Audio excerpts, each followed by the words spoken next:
Hello friends, मैं हूं सन्मय प्रकाश और आप देख रहे हैं यूट्यूब चैनल सरकारी जॉब न्यूज़। इस वीडियो में इंपॉर्टेंट करंट अफेयर्स है। इसे द हिंदू, इंडियन एक्सप्रेस सहित कई न्यूज़पेपर और पीआईबी रिपोर्ट्स के एनालिसिस से तैयार किया गया है। इसका पीडीएफ और नोट्स आप वीडियो के डिस्क्रिप्शन से डाउनलोड कर सकते हैं। तो करंट अफेयर्स शुरू करने से पहले आप सभी से रिक्वेस्ट है कि लाइक बटन जरूर दबाएं। क्वेश्चन होगा, सूर्य के करीब पहुंचने के लिए लॉन्च किए गए अंतरिक्ष यान पार्कर सोलर प्रोब का नाम किस वैज्ञानिक के नाम पर रखा गया है? आंसर है यूजीन न्यूमैन पार्कर। यह ऐसा पहला अंतरिक्ष यान है जिसे जीवित व्यक्ति के नाम पर रखा गया है। ये यूजीन न्यूमैन पार्कर जो हैं वो खगोल शास्त्री हैं।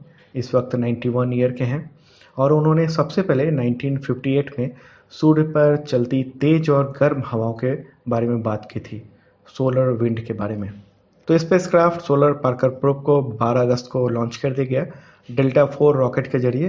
तो ये भी आप ध्यान रखिएगा कि इसे किस रॉकेट के जरिए लॉन्च किया गया। तो डेल्टा 4, ये इंपॉर्टेंट बात है। अमेरिकी अंतरिक्ष एजेंसी नासा ने फ्लोरिडा के केप कैनवेरल से इसको लॉन्च किया है। तो उम्मीद जताई जा रही है कि ये सूरज के सबसे नज़दीक पहुंचने वाला अंतरिक्ष यान होगा और इतिहास में अब तक कोई भी अंतरिक्ष यान सूरज के इतने करीब नहीं पहुंचा है। ये जो डेल्टा 4 हेवी रॉकेट है वो पार्कर प्रोब को आंतरिक सौर मंडल में पहुंचा देगा।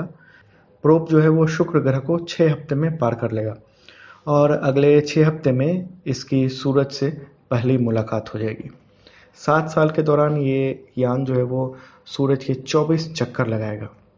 नासा के इस मिशन का जो उद्देश्य है वो जो सूरज का कोरोना है उसका प्रभाव पृथ्वी की सतह पर जो पड़ता है उसका अध्ययन किया जा सके। देखिए, कोरोना क्या कहते हैं? कोरोना कहते हैं वो जो उसका वायुमंडल है ना सूरज का, उसको कहते हैं कोरोना। तो इस मिशन का ये उद्देश्य है पता लगाना कि ऊर्जा और गर्मी किस प्रकार से सूरज के चारों ओर अपना घेरा बनाकर रखने में कामयाब होती है। तो ये ऐसा पहला यान होगा जो उबलते हुए सूरज की सतह से 61 लाख किलोमीटर दूर से नमूने इकट्ठा करेगा। ये सबसे तेज चलने वाला मानव निर्मित वस्तु होगा, ये जो पार्कर सोलर प्रोब है, और वो 6,90,000 किलोमीटर पर आवर की गति से सूरज का चक्कर लगाएगा। इसका वजन करीब 612 किलोग्राम है और इसकी लंबाई 9 फीट 10 इंच है। देखिए, इसे सूरज के कोरोना से गुजरते हुए बेहद गर्म हवा का सामना करना पड़ेगा। कोरोना का अपना ही तापमान लाखों डिग्री का है। तो सोलर पार्कर प्रोब को इससे बचाने के लिए इसके आगे एक शील्ड लगाई गई है। ये शील्ड करीब 4.5 इंच मोटी है और ये कार्बन कंपोजिट फोम से बना हुआ है। इस शील्ड पर करीब 2500 डिग्री फ़ारेनहाइट का तापमान होगा और उस वक्त यान के अंदर में तापमान करीब 85 डिग्री फ़ारेनहाइट होगा। मतलब इतना कम कर देगा ये जो शील्ड है वो टेम्परेचर को। तो अनुमान लगाया जा रहा है कि इस शील्ड को 1300 डिग्री सेल्सियस तापमान का सामना करना पड़ेगा और ये जो यान है वो अधिकतम 190 किलोमीटर प्रति सेकंड की गति से सूरज का चक्कर लगाएगा।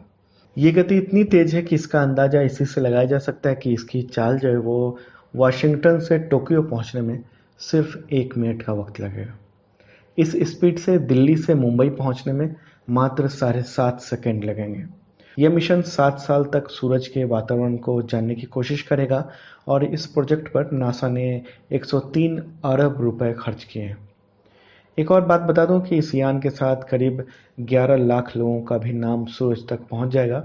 इसी साल मार्च में नासा ने अपने ऐतिहासिक मिशन का हिस्सा बनने के लिए लोगों से नाम मांगे थे और इन नामों को मेमोरी कार्ड के जरिए यान के साथ भेजा गया है। ये बहुत इंपॉर्टेंट टॉपिक है करंट अफेयर्स का, इसलिए मैंने इसको थोड़ा डिटेल में आपको मैंने बता दिया है। अगला क्वेश्चन होगा, साल 2001 में साहित्य का नोबेल पुरस्कार जीतने वाले भारतीय मूल के प्रसिद्ध लेखक वीएस नायपॉल का निधन कब हुआ? आंसर है 12 अगस्त 2018। उन्होंने 85 ईयर की उम्र में लंदन स्थित अपने घर में आखिरी सांस ली। वीएस नायपाल का पूरा नाम जो है वो विद्याधर सूरज प्रसाद नायपाल है और उनका जन्म 17 अगस्त 1932 को ट्रिनिडाड में हुआ था। नायपॉल को साल 1971 में बुकर प्राइज मिल चुका है और जैसा मैंने क्वेश्चन में बताया आपको कि 2001 में इनको साहित्य के लिए नोबेल पुरस्कार से सम्मानित किया गया था। नायपॉल ने ऑक्सफोर्ड यूनिवर्सिटी से पढ़ाई की थी। लेखन की दुनिया में उन्हें काफ़ी प्रसिद्धि हासिल है। अ बेड इन द रिवर और a house for mister Biswa उनकी चर्चित पुस्तकें हैं। नायपाल ने अपने साहित्यिक जीवन में 30 से ज़्यादा किताबों का लेखन किया था।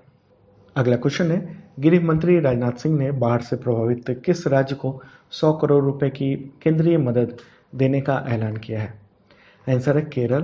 देखिए, केरल में बाढ़ ने हाहाकार मचाया हुआ है। केंद्रीय गृह मंत्री राजनाथ सिंह ने 12 अगस्त को बाढ़ प्रभावित इलाकों का हवाई सर्वेक्षण किया और इसके बाद उन्होंने कहा कि हालात बहुत खतरनाक है और उसी दौरान उन्होंने 100 करोड़ रुपए जो है केंद्रीय मदद देने का ऐलान किया है।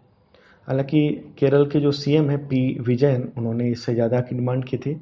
उनका कहना है कि शुरुआती आकलन के मुताबिक बाढ़ से 8,316 करोड़ रुपए का नुकसान हुआ है।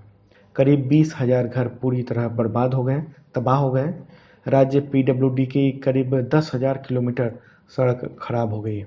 अगला क्वेश्चन है, दक्षिणी नौसेना कमान ने केरल में बाढ़ के कारण आपदा राहत के लिए अभियान चलाया हुआ है। इसका नाम क्या है? आंसर है ऑपरेशन मदद। अगला क्वेश्चन होगा, हाल ही में रक्षा मंत्री निर्मला सीतारमण ने उत्तर प्रदेश में औद्योगिक गलियारा लॉन्च किया है। उसका नाम क्या है? आंसर है रक्षा औद्योगिक गलियारा। उन्होंने 11 अगस्त को यूपी के मुख्यमंत्री योगी आदित्यनाथ के साथ इस गलियारे का उद्घाटन किया। तो सवाल है कि इसका मकसद क्या है? तो हथियार और सैन्य उपकरण बनाने वाले उद्योगों को बढ़ावा दिया जाना है इसका उद्देश्य। गलियारे के लिए 6 प्रमुख स्थानों की पहचान की गई है। उनमें आगरा, अलीगढ़, लखनऊ, कानपुर, चित्रकूट और झांसी है। अगला क्वेश्चन है, SCO शांति मिशन अभ्यास 2018 रूस के चेरबुकुल चेल्याबिंस्क में कब से कब तक आयोजित किया जाएगा? आंसर है 22 अगस्त से 29 अगस्त 2018। देखिए, SCO का फुल फॉर्म है शंघाई सहयोग संगठन। देखिए, SCO शांति मिशन अभ्यास जो है वो शंघाई सहयोग संगठन यानी SCO के पहल के हिस्से के रूप में आयोजित किया जा रहा है। ये SCO सदस्य देशों के लिए 2 साल पर आयोजित किया जाता है।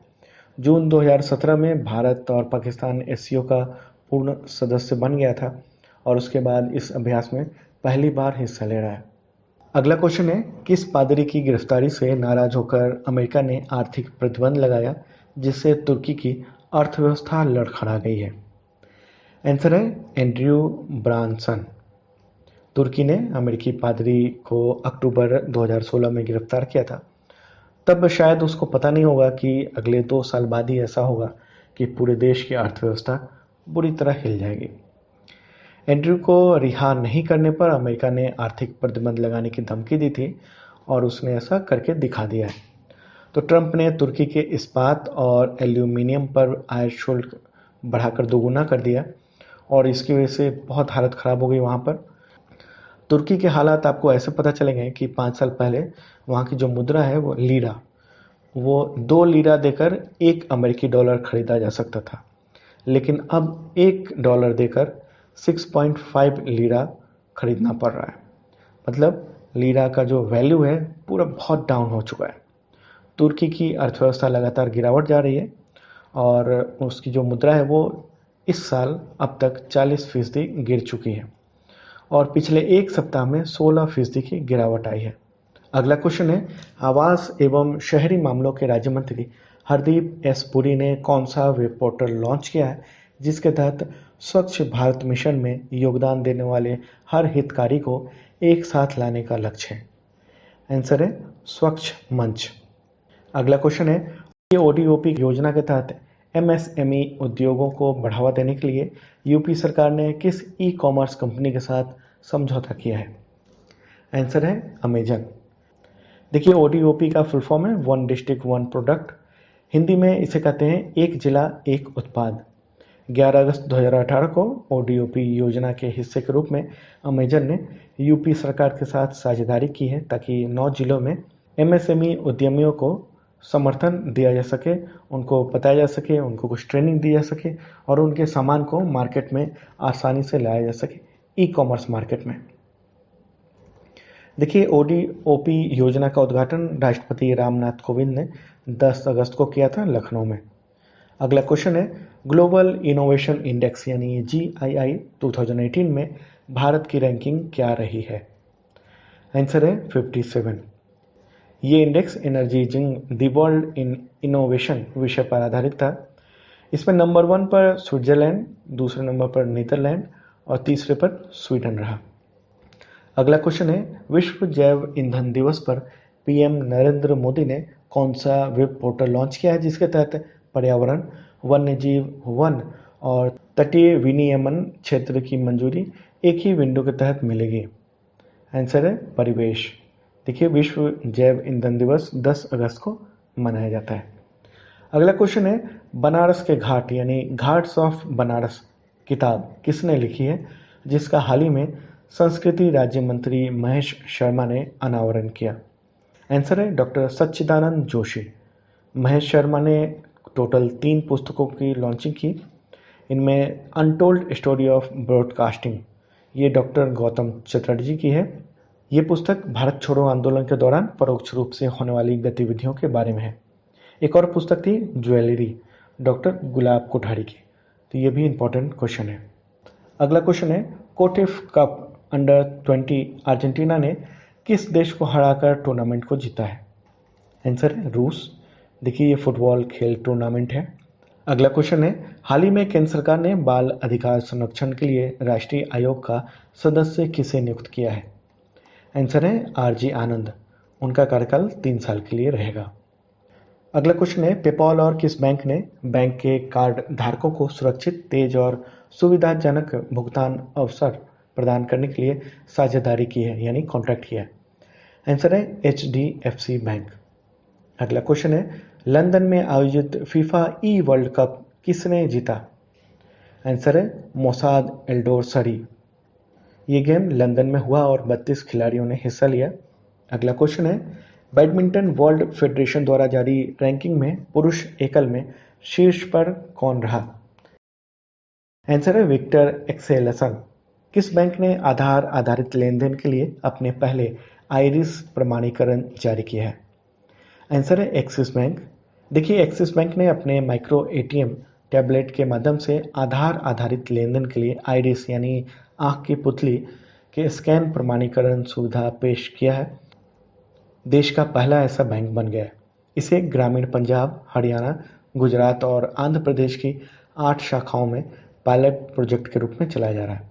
देखिए, एक्सिस बैंक का मुख्यालय है मुंबई और शिखा शर्मा एक्सिस बैंक के वर्तमान CEO और प्रबंध निदेशक हैं।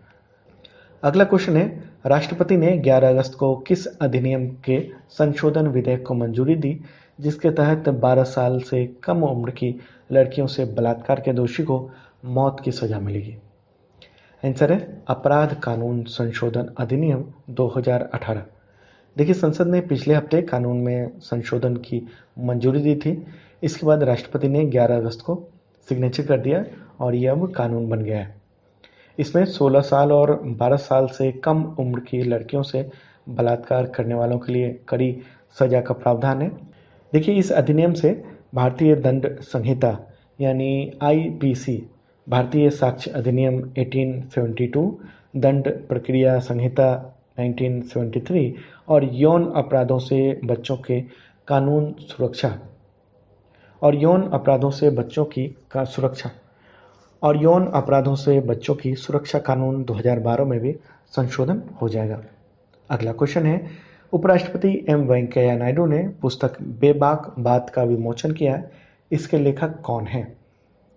आंसर है संसदीय मामलों और सांख्यिकी एवं कार्यक्रम कार्यान्वयन राज्य मंत्री विजय गोयल। अब करंट अफेयर्स का अगला वीडियो कल मॉर्निंग 5 बजे के आसपास आएगा। इस वीडियो को लाइक करना मत भूलिए, साथ में दोस्तों को भी जरूर शेयर करें। करंट अफेयर्स का डिटेल नोट्स आप वीडियो के डिस्क्रिप्शन से डाउनलोड कर सकते हैं। इसका PDF भी वहां आपको मिल जाएगा, लिंक मौजूद है। अगर आप पहली बार YouTube चैनल सरकारी जॉब न्यूज़ पर आए हैं तो जरूर सब्सक्राइब करें और ये बेल आइकन है, इसे भी जरूर दबाएं। वीडियो देखने के लिए बहुत बहुत धन्यवाद।